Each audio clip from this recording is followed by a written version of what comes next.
4-5 ஆண்டுகளுக்கு அங்கங்க சில பாடல்கள் எழுதக்கூடிய வாய்ப்புகள் வந்துகிட்டே இருந்தாலும் நான் ரொம்ப எதிர்பார்த்த ஒரு பாடல் அடங்கிய ஒரு ப்ராஜெக்ட் அப்படின்னா அது இந்த இந்தியன் 2. ஸோ சங்கர் சாரோட தொடர்ந்து அவருடைய பாய்ஸ் படத்திலிருந்து அதுக்கப்புறம் சிவாஜி, அதுக்கப்புறம் ரோபோ, எந்திரன், நண்பன் அப்படின்னு எல்லா படங்களையும் அவர் எனக்கு தொடர்ந்து வாய்ப்பு கொடுத்துட்டே இருந்தார். அதில் ஒவ்வொரு பாடலுமே என்னை ஒரு அடுத்த கட்ட உயரத்துக்கு அதை அழைச்சிட்டு போயிட்டே இருந்தது. இருந்தாலும் இந்த பர்டிகுலரா இந்த இந்தியன் 2 அதுவும் இப்ப ரிலீஸ் ஆன ஃபர்ஸ்ட் சிங்கிள் பாரா அப்படிங்கிற அந்த பாடல் நாங்க நல்ல ஒரு பெரிய வெற்றி அடையும் நினைச்சோம். ஆனா அதையெல்லாம் தாண்டி ஒரு உலக தமிழ் மக்களால் மிகப்பெரிய அளவில் ஒரு கொண்டாடப்படுகிற வரிகள் கொண்ட ஒரு பாடலா என்னுடைய பாடல் பயணத்துல ஒரு பெரிய ஊக்குவிப்பா, இன்னும் ரொம்ப வெளிப்படையா சொல்லணும்னா இது என்னுடைய செகண்ட் இன்னிங்ஸை ஸ்டார்ட் பண்ற ஒரு பாட்டா இந்த பாரா அமைஞ்சிருந்தது. ஸோ அப்படிப்பட்ட ஒரு பெரிய வெற்றி வாய்ப்பை கொடுத்த டைரக்டர் சங்கர் சாருக்கும் மற்றும் அத்தனை டீம் எல்லாருக்குமே என்னுடைய மனப்பூர்வமான நன்றிகளை தெரிவிச்சுக்கிறேன். இவ்வளவு பெரிய ஒரு அங்கீகாரத்தை கொடுத்த அந்த அத்தனை உலக தமிழ் நெஞ்சங்களுக்கும், வரிகளை ரசித்து பாராட்டுகளை குவித்த அத்தனை நண்பர்களுக்கும் என்னுடைய மனப்பூர்வமான நன்றி வணக்கம். இல்ல இது கதை களமாகவே ஒரு பீரியட் ஸ்டோரி அப்படிங்கிறது எல்லாருக்குமே தெரியும். இருந்தாலும் இந்த பாட்டு வரப்போற இடம் எது அப்படின்னு பாத்தீங்கன்னா அது இன்னும் ஒரு ரகசியமாக வைக்கப்பட்டிருக்கிற, இன்னும் யாரும் இதை பத்தி சொல்லல, அதனால என்னாலையும் அதை சொல்ல முடியாது. அப்படிப்பட்ட ஒரு கதை களத்துக்குள்ள இந்த பாட்டு வருது.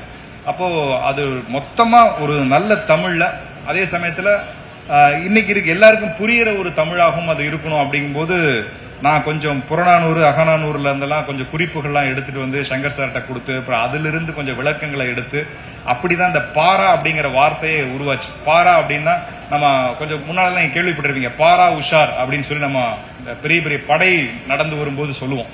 சோ அந்த வார்த்தையை தான் இந்த முதல் வார்த்தையா பயன்படுத்தலாம் அப்படின்னு சொல்லி முடிவு பண்ணோம். அப்படி ஒட்டுமொத்தமா எந்த இடத்திலும் வேற ஒரு மொழி கலப்பு இல்லாமல் தமிழிலேயே இந்த பாட்டை எடுத்துட்டு வரணும் அப்படின்னு சொல்லி டைரக்டர் சங்கர் சார் ரொம்ப பிரியப்பட்டாரு.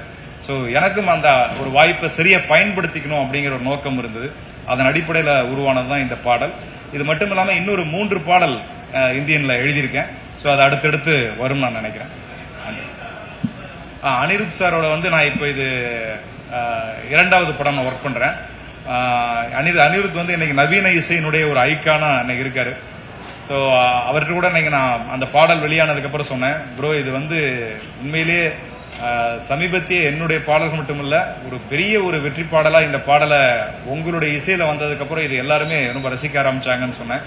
முதல் டியூன் கொடுத்தும் போதே இது ஒரு கூஸ் பம்ப்ஸ் ஏற்படுத்துற மெய்சிலிருக்க வைக்கக்கூடிய ஒரு டியூனா இந்த டியூனை நான் அவருடைய ஸ்டுடியோல கேட்டேன். ஸோ அந்த டியூனுக்கு மெருகேற்றக்கூடிய வகையில நாங்களும் அதுக்கு நிறைய உழைச்சு அந்த வரிகளை செதுக்கி கொடுத்தோம். அது அவருடைய குரல்ல கேட்கும் போது அவ்வளவு ஒரு அனல் பறந்த ஒரு குரலாக அந்த குரல் அனிருத்துடைய குரல் வெளிப்பட்டது. ஸோ அனிருத்துக்கு பெரிய நன்றி. மற்ற பாடல் பத்தி நம்ம விமர்சிக்க வேணாம். ஆனா ஒட்டுமொத்தமா உண்மையிலேயே இல்ல பெரிய வரவேற்பு இருக்கு. ஏன்னா நேத்து கூட நான் ஒரு இடத்துல சாப்பிட்டுட்டு இருக்கேன், இந்த உணவு கொண்டு போய் கொடுப்பாரு இல்லையா, ஸோ அதை நம்ம தொழில சொல்ல வேணாம். அப்படி ஒரு நபர் வேர்த்து விறுவிறுத்து வர்றாரு. சத்தியமா அது நடந்த உண்மை. வேர்த்து விறுவிறுத்து அவருடைய பொட்டலங்களை எடுத்துட்டு போறாரு. திரும்பி என்ன பாக்குறாரு, பார்த்துட்டு அங்கிருந்து சார் அப்படின்னு அவர் கண்கள்ல அந்த ஈரம் தணிச்சுது. சார் அற்புதமான தமிழ் வரி சார், தயவு செஞ்சு நிறைய எழுதுங்க சார் பிளீஸ் சார் அப்படின்னு சொல்லிட்டு போனார். அது எனக்கு ஒரு பெரிய ஏதோ தேசிய விருது தொட்ட மாதிரி இருந்தது. அவர் அந்த ஒரு உழைக்கும் வர்க்கத்தை சார்ந்த ஒரு மனிதன் அந்த ஒரு தமிழ் வரியை கொண்டாடின விஷயம் ரொம்ப மகிழ்ச்சியான ஒரு தருணமா இருந்துச்சு. ரொம்ப அதாவது உண்மையிலேயே நான் ஒரு 10 ஆண்டுக்கு முன்னால தேசிய விருது வாங்கினப்ப எவ்வளவு மகிழ்ச்சியா இருந்தனோ, என்னுடைய பாட்டு பயணத்துல இந்த பாடலினுடைய வெற்றிக்கு அவ்வளவு எனக்கு ஒரு சந்தோஷம் பாடல் கிடைச்சது.